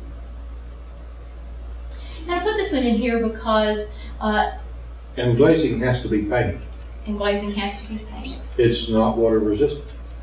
It provides a weather seal, it's not water resistant. Okay, thank you. This is a really nice replacement window. A couple things about replacement windows. Replacement windows do have lifespans, and occasionally you will see them where they've developed condensate in between the panes of glass. If your replacement windows have condensate in between the panes of glass, the seal, the factory seal, has failed, and that window needs to be replaced. This one doesn't have any sort of serious problem like that, but do you see, and this is a very common early 20th century window pattern where there's one big pane on the bottom, and the top panes are divided into 3 or 4 sections that are vertical sections. But see the window on the right-hand side? See how some of those have like fallen over? This is a pretty common replacement window style where they put those muntins, the separators, in between the 2 panels of glass. And what happens is if they turn loose and they fall over, it's in between the glass, you can't get to it, it looks really bad. What can you do except replace that whole half of your window? If you are going to be installing new windows in your house now, the the design guidelines for the neighborhood would not allow you to put in that kind of window for that exact reason. If you've got dividers and you're going to be if you're replacing windows and they have to have dividers, those dividers must be true dividers on the outside of the window. So they can't do that little number right there. They can be simulated divided lights, which are It's just on the permanently outside. affixed to the outside and the inside, so you can still get your thermopane windows, but they don't have to necessarily be true divided lights. They can be simulated, but they cannot be sandwiched in there. This is a storm door with an issue. You do not have to have a storm door. You don't have to have storm windows. Unless, now one reason you would need storm windows is if you don't have air conditioning. If you don't have air conditioning, you must have storm windows during the summertime when there are bugs and mosquitoes and flies around. Actually, yes, if I may correct that. Go ahead. You only have to provide insect screens. It doesn't necessarily have to be in the form of a storm window. Okay. Okay, so it can be a more modest kind of screen that you can have in the summertime if you don't have air conditioning. Now, if you do choose to have storm windows or screens or storm doors on your house, all parts of them must be maintained in good repair. So that means that this storm door needs its screen replaced. This door, I don't know if you can tell at the very bottom of this door, there's about 1.5 inch gap between the door and the threshold. Not really very energy efficient at all. And Joel, sort of had a question in my mind as I was putting this in here. How much do inspectors look at this kind of weather stripping issue and at insulation? Okay. The property maintenance code does not address weather stripping or insulation either one. However, if you've got an obvious problem, like you just mentioned, 1.5 inches, they're going to address it. The inspector's going to address that. An obvious problem with a door or window or something like that. Even then, and even if you get in the attic, for example, to look at that roof sag like you mentioned earlier, and to see there's not any insulation there, they're not going to write you up for not having insulation. Okay. So insulation is not going to be a part of a corrections notice or this process at all, but it is costing the homeowner every month. Well, no, let me finish. I'm sorry. If you get a write-up under property maintenance, you have to address those items that are written up. And in some instances, it triggers some other things. And I'll use smoke detectors, for example. The appendix section of the property maintenance code refers you to the building code for the requirements on the installation of smoke detectors if you don't have proper smoke detectors. So sometimes, based on the renovation you get into, there certainly may be some insulation requirements under the building code, but you're not going to get rid of for not having it. But if you're going to tear out a section of exterior wall because you got rolled up for a bit rotten and stuff, when you build an exterior wall back, you're going to need to insulate that section of wall that you tore out. So it doesn't mean that there will never be an insulation issue, but not having any insulation is not a violation of the property maintenance code. Got it. Garages and outbuildings on your property must be maintained to the same standards as the main house on the property. And so this garage with its masonite siding, which is crumbling away, is something that the building inspector would make note of. Sidewalks on your property are also something that the building inspector can notice. It's going to be more of an issue if it's heaved up so that there's actually a trip hazard created by the crumbled concrete. It's something that the inspector will talk with you sort of on a case-by-case basis. Inside the house, clear issues from the inspector's going to look from the ceiling down, going to look for places where there's often water problems. Chimneys are pretty common places to have water leaks. The building inspector will want to make sure that that's an old leak and not a current leak. If it's a current leak, you've got two problems to fix, right? If it's an old leak, you may just have one. This isn't a leak, but it's just a spot where a previous repair is turning loose from the original substrate. Not acceptable. These kinds of acoustic tiles were fairly common for a while. If some of them are water damaged or falling down and you wish to keep the acoustic ceiling in place, they'll have to be carefully patched and placed in so that it looks good. You obviously can't leave a half and half ceiling. Paneling is an acceptable wall finish. It has to be tightly adhered. This is a pretty common problem with old-fashioned plaster walls. Kind of see that seam. It's just not very even. It's not very smooth. This would not, in and of itself, be a violation. It's tight against the wall. It's not a huge crack. What the inspector's really going to look for is an indication that there's some structural settling or some sort of larger issue which needs to be addressed. The inspectors know that plaster, even when the cracks are filled and repaired, have a tendency to open back up within a year or two. It's just the nature of the way it works. Here's a drywall wall where it's not just split. You can actually see where it's kind of buckled out. It's not even in the same plane anymore. This might be something the inspector would take note of. And there are previous, this is underneath a window. Those window units, a lot of times, create a lot of moisture, and that moisture just drips right down the inside of the window and creates rot in the window sill and in the wall underneath the window, all kinds of havoc. Somebody had actually repaired this by putting duct tape and then like a coat of mud over the top of it. You like that, don't you, Larry? That's throughout that whole house. They did it the whole house. If there is a hole, whether it's in drywall or plaster, obviously the inspector's going to want you to fix that. And the patch really should blend in a little more nicely maybe than this one does. Work should be done in a workman-like manner. Paneling is acceptable. I put this one in here though because of this carpet on the floor. I don't know if you all can see how dirty and what a nasty color green it is. I wanted to take this opportunity to say that the inspectors are not the beauty police. There may be things that really annoy you about your house. You're sick of that 1970s tile in the bathroom, or you're sick of that linoleum that's been on the floor for the last 20 years. But if that linoleum is in good shape and that tile's tightly adhered to the wall, the building inspector's not going to care. If your rooms are painted the ugliest color on the planet, doesn't matter as long as the paint's adhered to the wall. Not only is the inspector going to look at ceiling, walls, and floor, but they're going to look at the systems in your house. And the electrical system is an important one because if it's not done properly, the house can actually burn down. 60 amp services, not acceptable. And you can tell that by looking inside your electric panel at the main fuse at the top. 100 amp service is absolutely acceptable if you have gas furnace, gas stove, gas water heater. If you have some gas appliances that are taking some of the load so that all of the load's not electrical, 100 amp service is safe and fine for your house.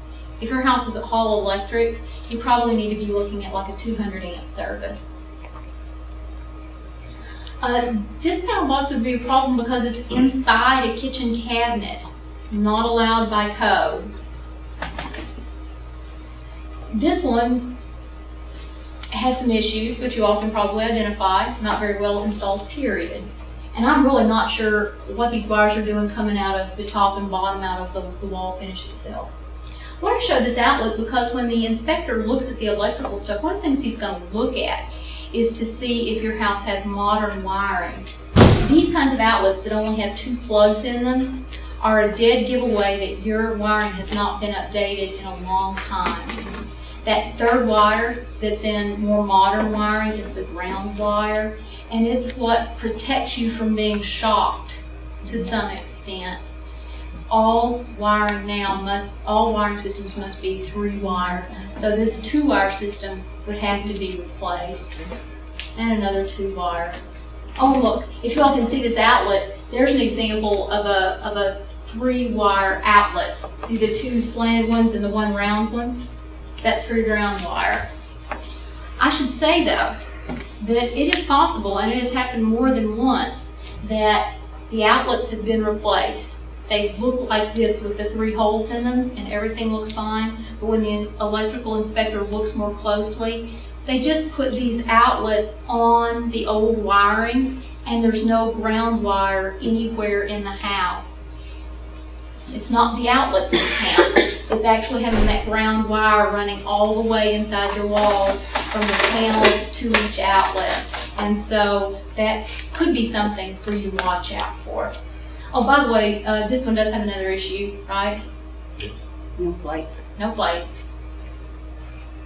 Wanted to put in here, just remind, I didn't have a picture of a smoke detector, but I wanted to put in a note to remind myself to talk about smoke detectors because Joel gave me what I think was a really important tip the other day.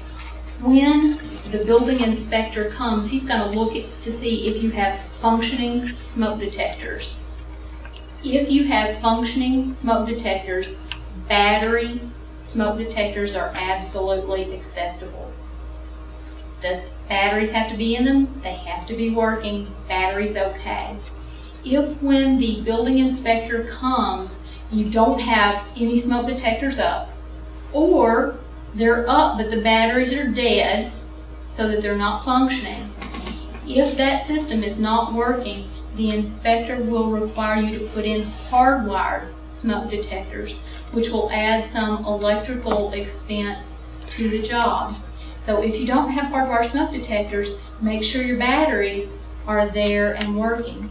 If you don't have smoke detectors at all, you can call the fire department, and they actually have smoke detectors that they will come out and install for you free of charge. Not after you've got written up though, Not if you've gotten written up. because they know that the battery won't work then. And that language actually comes directly out of the property maintenance code, what she just explained. The code said, yeah, battery's fine as long as it works. It goes back to what I said a while ago though. If they don't work, you write it up to be corrected. It tells you that they have to be corrected in accordance with the building code. Residential code, in this case, if it's your house, and the residential code won't allow them to be battery. So, battery's fine if you got them and they're existing and they work. If we have to write them up, you have to put in electrical with battery backup. Hardwired, interconnected with battery backup. I had to have a new box put in and the whole 9 yards. I haven't had the little boxes that was at a cabinet and they melted down. But a few years ago, I had to have a whole new box put in, and I have the hardwire smoke detectors. They told me I had to do that. But now I noticed one of them don't work, or the light don't come on it. How do I replace that?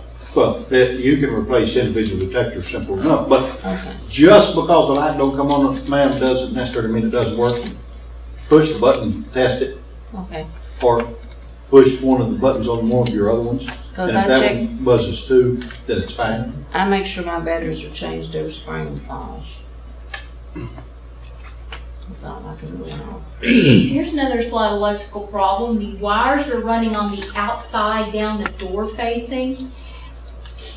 You don't have to run your wires in the wall, but if they're not in the wall, they must be in an approved metal casing or approved metal sheathing. There are a couple of options. Your electrician will know what they are. This isn't it. Right, the actual language in the electric code is, those wires must be protected from physical damage.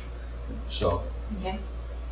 They'll also look at your heat and air system. Mostly they're just going to look to see if it's maintained, if it looks clean, if it looks like it's functioning. Every house must have a permanently installed heating system. It can be a central air like this, it can be inside or it can be outside. It can be that old-fashioned warm morning stove. As long as that's functioning, it's a permanent system. You do not have to have air conditioning in your house, but if you do have an air conditioning unit, it should be functioning. On a day like today, you think you do have to have air conditioning in your house, right? They'll also look at plumbing. They don't look for obvious things. Are the fixtures in good shape? Are there evidences of blockages or leaks? They're going to look for the really obvious kinds of things and write those up if they see them. Sometimes when they walk into the bathroom, they can spot evidence of leaks not with their eyes but with their feet. There are sometimes places in some bathrooms and in some kitchens where the leaks have gone on for so long that the floor is about ready to come through. So they clearly would write something like that up. On the hot water heater, they're going to be looking for two things in particular. Those gas hot water heaters like this one you see coming out the top, the little vent there. Gas has to be vented properly or else you're getting carbon monoxide in your house. So that's a clear life and health safety issue. They're also going to be looking for a pressure relief valve so that your hot water heater is not going to explode. It all has to be plumbed the right way. And this one I put in here because it's a hot water heater in a closet that looks a little grubby, and I just wanted to mention that whole grubby factor thing. I said that the inspectors aren't the beauty police. Oh, they aren't really the housekeeping police either, but then again they are. If it is so gross that it would make your mother just want to cry, chances are that your house needs to be cleaned a little, and inspections can write you up. If there is lots of filth, if there are bugs, if there are piles of stuff up to here, if there are barely paths through the house and you can't even tell where the furniture is, those are all things that the inspector can and will write up.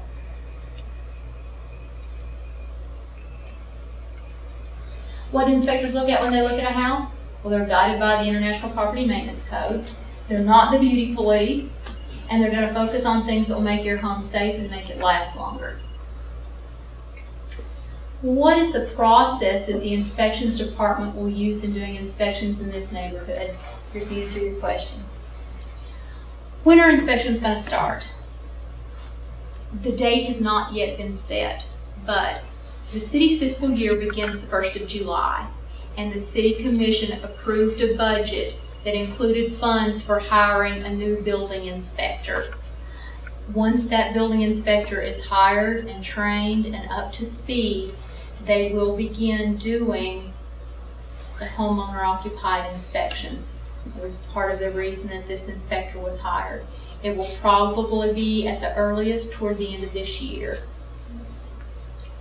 Where will Will it be a permanent job? Yes.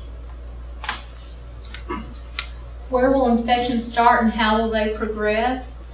Let me add that. It's not Fountain Avenue full time. There's some other job responsibilities, Right. but Yeah, I know. in our reorganization that we had a couple years ago, we got rid of 3. This one's to replace the 3. So You get all 3 salaries? no, that one. You're not playing this. Thinking about it. Where will inspections start and how will they progress? Well, that's not finalized yet, but the general procedure is going to be something like this. The Fountain Avenue neighborhood is here. Geographically, they will divide the neighborhood into probably about 4 sections, and they will focus on one section at a time. So that in one section, they're doing inspections for a course of about 3 months.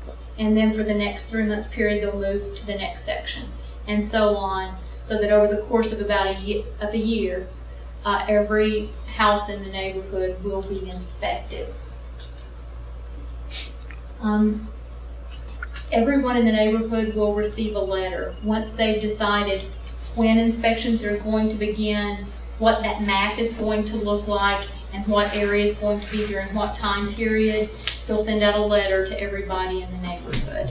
And what you can expect is that I live in Section 3, and Section 3 is going to be inspected between May and August of 2011. Okay, I can expect an inspector between May and August of 2011. You probably will not get any more specific notice than that until the inspector knocks on your door. If the inspector comes by your house a couple of times and you're not there, they'll probably leave a note on your door just saying, please call and make an appointment with me. We need to schedule an inspection. The inspector will be willing to come out on evenings or weekends if your work schedule is such that the daytime is not a time that you can be there. you really do need to be at home, right? Because obviously, they've got to come inside, they've got to look inside your house as well. In addition to the building inspector, they will probably try to coordinate with and have an electrical inspector come at the same time. The electrical inspector has special training and certification and looks just for electrical things. And so to make it easier for you, so you don't have inspectors coming into your house twice, they'll probably try to arrange to have the building and electrical inspector come at the same time. If that's not possible, they'll set up 2 separate appointments with you. And there may be some instances, Sharon, where the electrical inspector is not necessary. For example, like the lady that talks about the conservative. You know, we have that documented in her property file. And so we're going to try to do that preliminary investigation and not burden those folks with things that they don't need. So there may not be in every instance, and more than likely won't be in every instance, the electrical inspector accompanying that building inspector. Good, thank you. Okay. What do I need to do to prepare for the inspection? Really not a lot.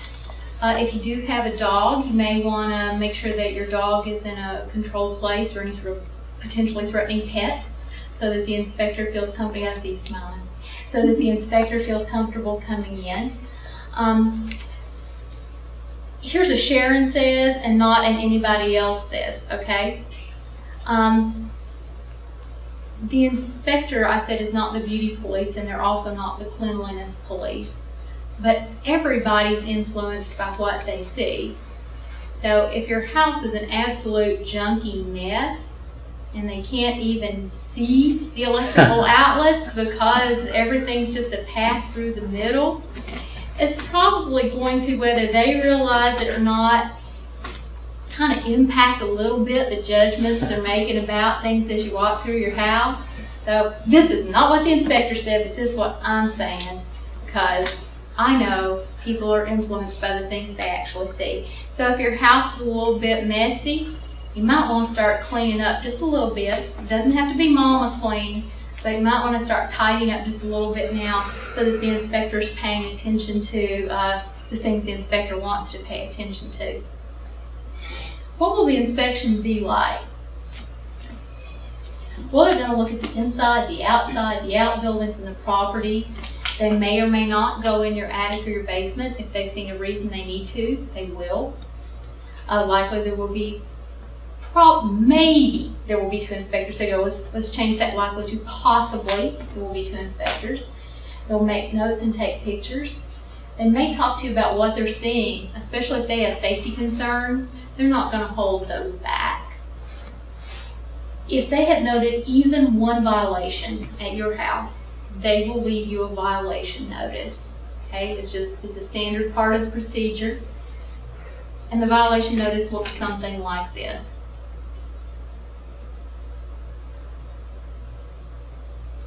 It says on the violation notice, as per an inspection by the code inspector, we would like to request that you make the necessary arrangements to correct the below listed violations within 3 days to avoid a citation. Does the building inspector expect you to have everything in your house corrected in 3 days? No. Do they expect you to even really have a plan for doing everything that needs to be done in 3 days? No. What they want to make sure is that they've talked to you within about 3 days. If you're there when you go through the house, that counts.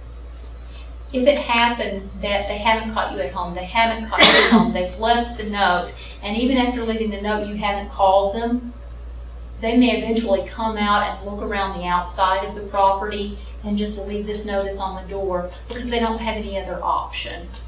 And in that case, the homeowner would need to call them within 3 days. Oh, what happens once the property is inspected? How will I know what the inspectors found? What steps do I take and when? And is there a timeline or clock ticking? First of these, how will I know what the inspector has found? You will know because the inspections officer will send you a corrections notice. The notice is a form letter with the violations found at your property filled in the form.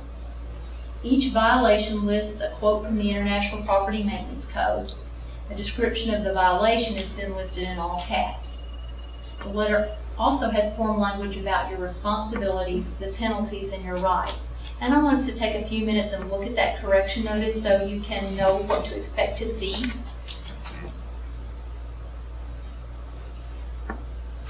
This is a correction notice.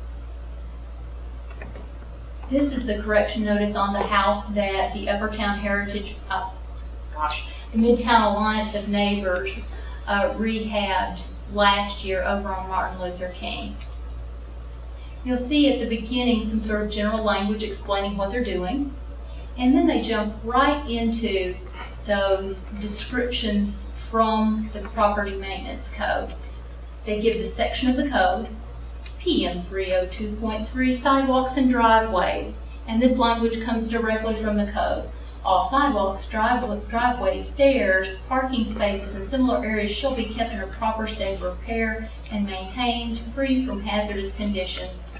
And see how they've put in caps right below it, the sidewalks uneven. Same thing happens throughout. Protective treatment, full description of it, there's chipping and peeling paint.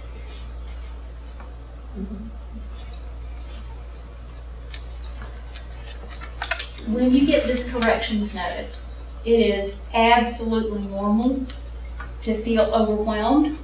Oh my gosh, how am I going to deal with all of this? And I have to tell you that this is actually kind of a short corrections notice. I've seen them shorter, but I've also seen them significantly longer. You figure each one of those descriptions takes a third of a page to put in there, and then there's a little bit of description about what's actually happening on your property. So they can be very lengthy at times. It's also easy to feel a little bit embarrassed. Gosh, I knew that was a problem. I've been meaning to deal with that. And it's easy to feel a little bit defensive. Well, why'd they put that on there? That's not that big a deal. Every time I see a corrections notice, my heart beats a little faster and I feel a little tense. It's okay, especially when it's your house, for your heart to beat a little faster and for you to feel a little bit tense. Breathe deep, relax. It's not about judgment. It's not about what you've done wrong. It's about observing what is not quite the way that it should be in a really descriptive, non-emotional kind of way. It's our response to it that needs to kind of stand back a little bit, breathe on it a little bit, come back to it and think, well, yeah, that is kind of, I did see that. There are a few things to remember about the corrections notice. It doesn't tell how much or how many instances of the problem.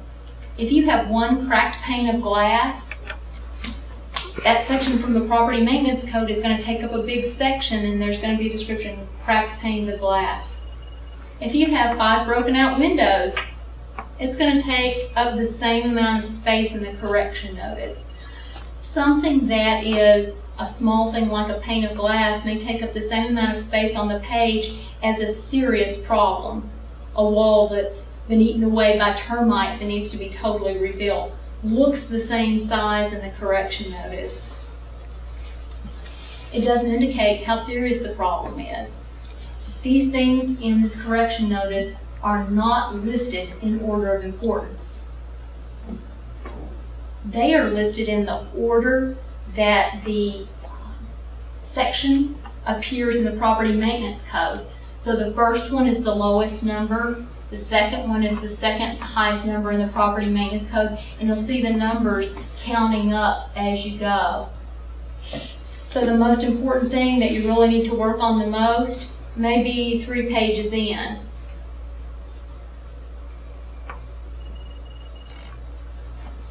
The corrections notice doesn't specify how to correct the problem.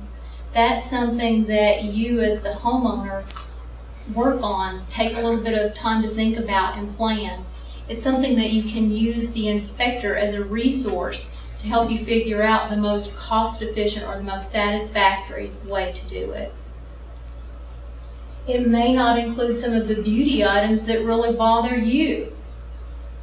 So your list of things that need to be corrected and the inspections department's list of things that need to be corrected may well not be the same. There may be some things on their list that you didn't even know were issues.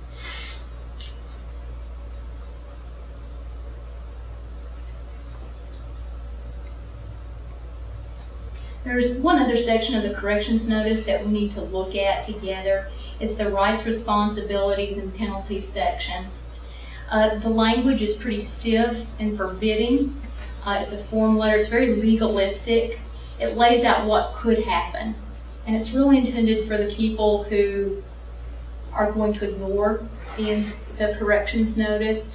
But I want you to go ahead and hear the language so that you can recognize it and realize that it's part of the formula. It's not anything about the relationship that you're going to have with the inspector.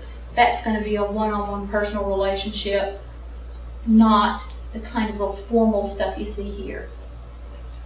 It is your responsibility to obtain a permit from the City of Paducah Inspections Department to 1, have the premise raised and debris removed pursuant to PM 110.1, or 2, have all repairs, maintenance work, alterations, or installations which are caused directly or indirectly by the above violations to be executed and installed in a workmanlike manner pursuant to PM 101.6.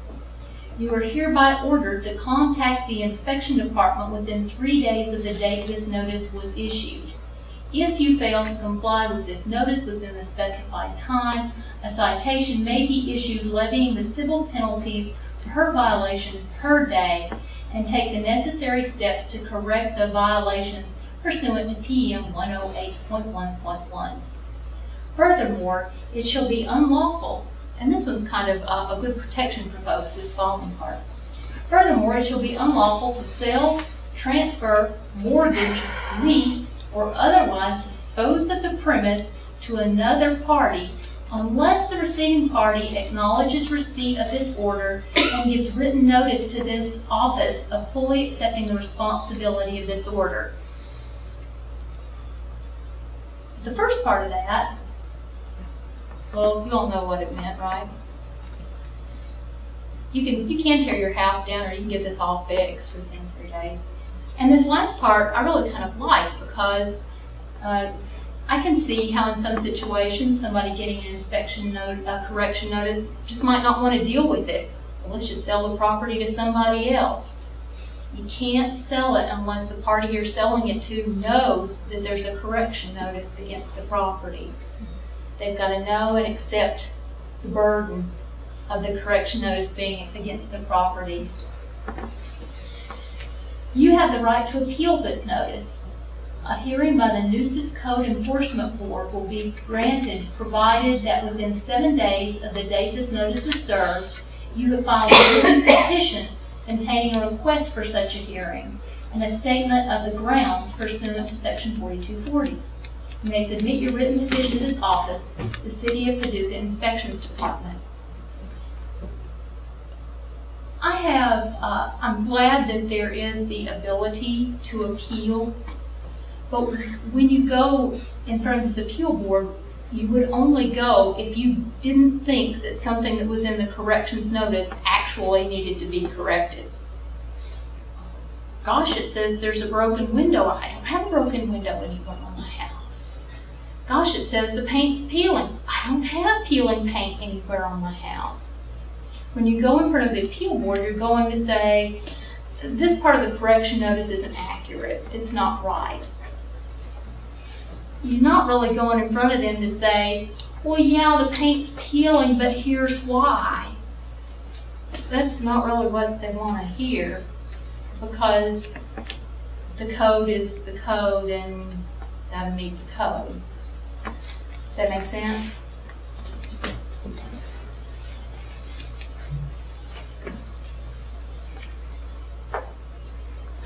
Any questions about that?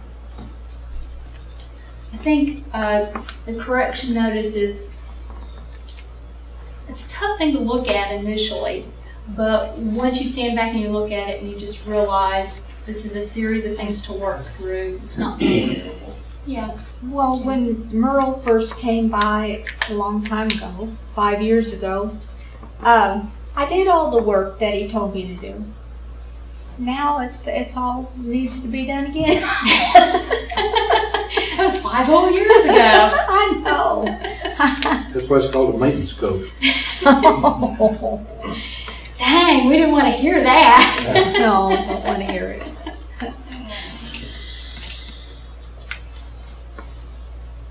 So, we've gotten the corrections notice. What do you do? Well, you call the inspector to acknowledge receipt of the corrections notice. It is possible that when the inspector's out on your property and you talk to him and the day he gives you the violation notice, he'll tell you, the corrections notice is coming, you don't have to call me. If he says that, you don't have to, but if you want extra peace of mind, you can give him a call. Then you want to set up a time to get back with the inspector with questions that you might have about what the notice is and with your plans. Then you want to begin planning your rehabilitation work. The inspections department will not require a written plan from you. They are a resource, and if you're thinking about, this seems like most important, this is what I want to tackle first, they can help let you know if you're going in the right direction. We'll also talk in our third session about how to develop a rehabilitation plan, how to figure out what to do first, second, and third. You may want to jot down some sort of plan, then let the inspector know what you're planning and get his agreement. You can do that verbally. One of the reasons I really like a written plan, and it doesn't have to be formal, it can just be written on notebook paper, but if it's written down so that as you and the inspector are talking through it, he can see it, you've both actually seen it. And 6 months later, when you didn't quite remember what you said to him, there it is in the notebook. You have something to go back to. Oh, this is what I said I would do. And the inspector has something to look, oh yeah, that is what they said they would do. So let the inspector know what you're planning and get his agreement. Run plans for exterior changes by the planning department staff, and we'll talk more about that in the third session as well. And obtain the permits that you need and begin the work. You should remember to call the inspector before you cover anything up. If you're installing insulation or plumbing or wiring or new framing, you should call the inspector so they can see that work before you cover it up with drywall or whatever surface. Several steps for obtaining a permit. Let me just read through this with you. Once you have a plan for your property, you must come to the inspections office on the first floor in City Hall to get a building permit.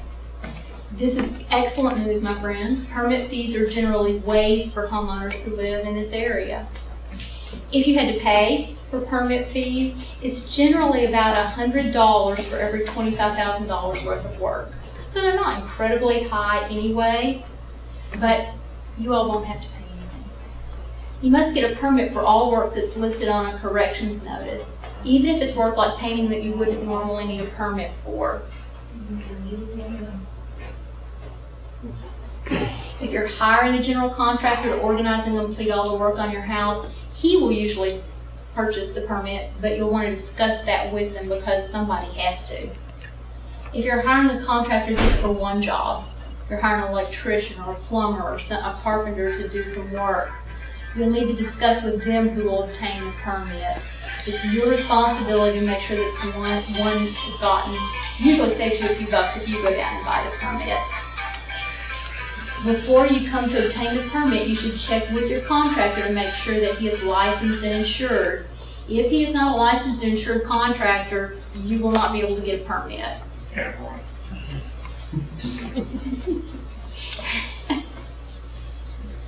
When you come to obtain the permit, you'll need to bring a copy of the contracts that you have with the contractors. And you may well have a couple, three contracts with a couple, three different contractors because you're addressing a couple, three different things. The contracts will have most of the information that the inspections department staff needs to fill out the paperwork. The staff will help you fill out the permit application and then give you the permit. You should keep the permit in a safe place. If your home requires electrical work, You should bring the electrician's CE number along with the contract. Normally, electrical permits are obtained along with the other permits, but because of the nature of rehabilitation, you can purchase your electrical permits separately from your other permits. It may well be that you've done 4 projects before you're in the place where you're ready to hire the electrician, so you may have already been down to get a permit before you contract with your electrician. If your home requires plumbing work, your contractor will need to get your plumbing permit from the plumbing inspector. His office is over at the McCracken County Health Department, and his contact information is here. I do have a handout for you all that has a lot of this information on it as well, these contact numbers.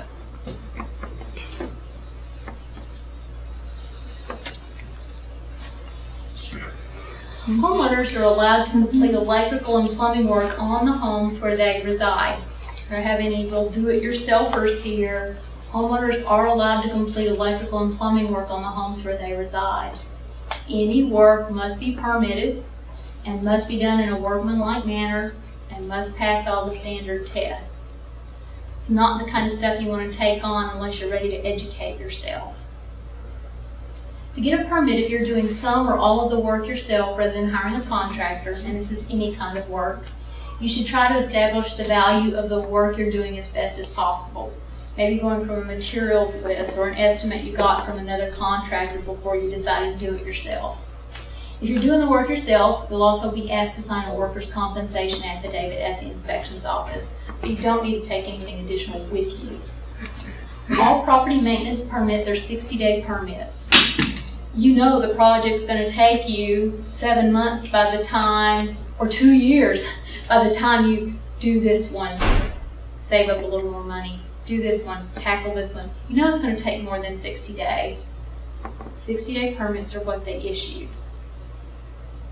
The inspectors know that some jobs with more work to do may take longer than this period. If you're staying in contact with the building inspector and getting some work done, this permit period will automatically be extended without you having to come in and fill out any additional paperwork. So don't be disappointed and feel pressed for time just because it's a 60-day permit. That's the standard. Once the permit's obtained, you can begin working. The key to working with the inspector is to work with the inspector. If he asks you to contact him, do. Treat him as a resource. He may know the cheapest way to fix your problem. He certainly knows what the acceptable alternatives are. If you run into problems with money or scheduling, let him know as soon as possible. Gosh, you thought initially it would only take you 2 months to do that. But what with the kids being sick and working overtime and having some extra expenses when the refrigerator went out, that what you thought was going to be 2 months is 4 months. Just let the inspector know that you're running a little behind schedule in life. Don't forget to show him work before you cover it up. Communicate, communicate, communicate. Is there a timeline or a ticking clock? Will you be fined? Fines are possible. It's written into the structure of things. But if you stay in contact with the inspector and keep working, you'll have several years to complete the work that needs to be done. You will also receive verbal and written notice before a fine is ever issued. When the inspections office does get around to issuing fines, they're structured to be pretty significant, $1,000 at least. The Several inspections, $1,000s in several instances is a lot. Count the number of violations on your notice and multiply that by the months that you've had the notice, and that'll tell you what your fine's gonna be. So, keep working with the inspector, keep moving along toward the end of the process. The inspections department would rather have you spending your money on your house. It's only at the point that they've become convinced that you're electing not to spend your money on your house that they will consider a fine option. Having an inspection done is the first part of a 3-part journey in improving your home. The next 2 weeks we'll talk about the next 2. Next week we'll talk about financing a rehab project. We have a banker who's going to come in and talk about some of the different loan possibilities. Folks from the city are also going to come in and talk about a couple of different incentive things, one which is established and one which they're cooking up. We'll talk about the state historic tax credit and a couple of other things. So talk about financing next week, and we'll talk about planning a rehab project 2 weeks from tonight. Well, thank you for hanging with for so long tonight. I know it took a little bit longer because I went back and did a little bit of the historical stuff at the beginning, but I thought it was important to lay that groundwork. I hope I'll see you all again, and next time I'll try to do lemonade or coffee so you aren't parched